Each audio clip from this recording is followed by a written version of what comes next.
Alright, how I met my spouse. It's a long story actually.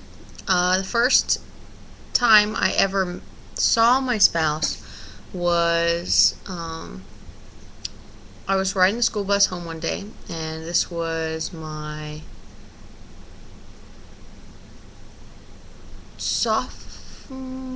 junior year in high school, and I was riding the bus home, and I noticed this guy out in his front yard mowing. I kind of knew he was my age, but I didn't really know because he wasn't at school, obviously, so I was kind of concerned. But I was checking him out, and I thought he was hot and all this other stuff, and you know, I didn't see him again after that. I mean, I saw him ride the bus, but I never really said anything to him. And then my best friend, Heather, walked up to me one day at school, and she's like, "This is my new boyfriend. His name is Gary." And I was like, you know those moments where they tell you everything stops and you know that it's true love at first sight and all this other stuff? No joke. When we shook hands and she introduced me to him, and you know, he got introduced to me, literally it was like everything stopped and I couldn't stop, staring. There was something about him. There was this connection. It was weird.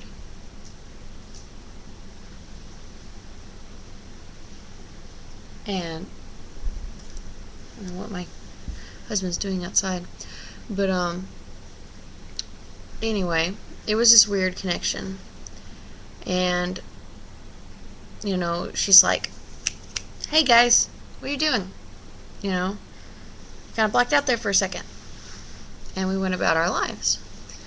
Well, needless to say, things happened, and I went about my boyfriend dating kind of thing. I liked this rocker punk guy, and I was about to start dating him, or ask him out, basically. And we went to this football game. And this was where we first realized that we had a connection. I noticed he was really sad looking, so I sat down beside him and asked him what was wrong. Because it was his first date with Heather, really. And he's like, "Heather just dumped me." "Why? What's wrong?" And he's like, "I don't know, she just said she didn't want to be with me anymore." So I'm like, you know what, no, I'm gonna fix this. I told him, I was like, "Doesn't feel right, I'm gonna find out what's wrong." And he, like, I really appreciate that. Well, I go to find out what's wrong, and I walk up on Heather asking the guy that I wanted to date out on a date. And being the at sometimes vindictive person I am, I felt bad for Gary, and I felt bad for myself. I walked up to her and was like, "What the fuck?" And I embarrassed her in front of this guy, and basically called her out on what she did. And so he didn't want to date her. The funny thing was, after I fixed everything with that, and Gary and her dumped each other, they didn't get back together, and after that happened, I ended up dating the rocker guy. Well, time went on, and things just passed, and stupid kid stuff in high school. And about a year after being friends with Gary, because after this happened, after all the stuff with Heather, we became like best friends. Like best friends, like you would see two girls being best friends talking about, I would talk to him about my boyfriends. I would talk to him about what was going on. At the time, he was dating a girl online, which was fine with me. I didn't really care. I thought it was kind of weird. But, I mean, it was just wonderful. It was like having a brother, a best friend, and, it was awesome. The connection that we had, and we were able to be friends even though we were male and female, and a lot of people don't have that. Well, I realized after time went by that I really cared for him a lot more than a friend, that he was someone that I depended on, someone that I knew I could go to, and I just felt right being with him. Well, his family situation was very altered, very not so normal. He had a bad history with his family, and he ended up living with his aunt and uncle. And his aunt and uncle didn't like me because throughout all this time, I began to deteriorate as a woman, thinking that I was ugly, that I was fat, that no one wanted me, that I didn't deserve anything, and I started dating the lowest of the lowest men in the world. I started dating my son's father, and I let him abuse me. I'm sorry, this is hard for me. I let him threaten me. I let him hurt me. I let him make me do bad things that I never would do. And I became the most used piece of garbage you could pick up off the ground. And I hated myself. And then I got pregnant.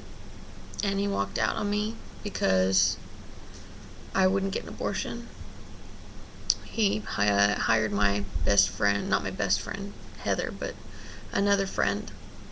He paid her a bunch of money. I don't remember how much it was, like $50 or something, to push me into a wall and give me a miscarriage. I didn't miscarry because she took the money and basically just acted like she did it. And I went through a whole bunch of crap. Basically, at 4 months pregnant, I had moved into his house for a week, and at 4 months pregnant, I moved out because he refused to be a part of anything. He said 3 words to me the entire week I was there.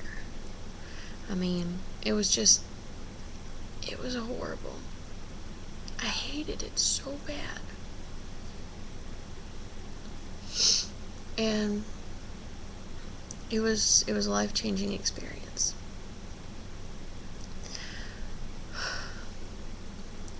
But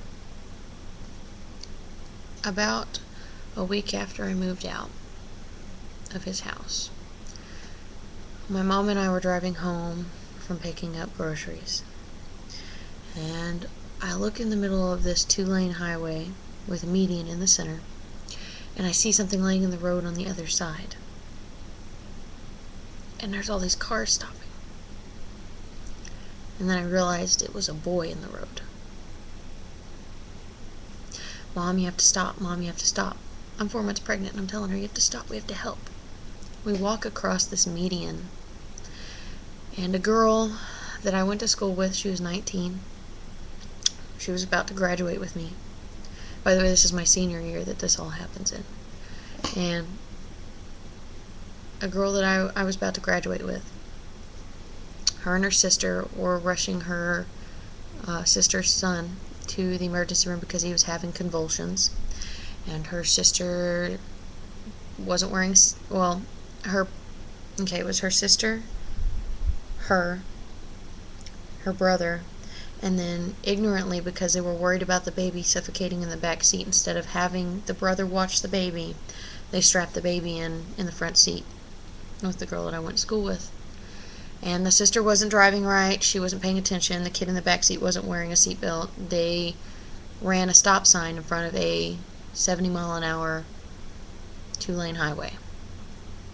And a big dually crew cab pickup carrying a horse trailer with 3 adult horses, stuff for a horse show, about 20,000 pounds or more, hit them at 70 miles an hour. It threw the boy out of the back window of a Mustang, and the 2 girls died on impact. The child was flung from the front seat to the back seat. He's alive to this day, but the brother and the little baby are the only ones that survived. And I'm gonna cut this off and make another video response, so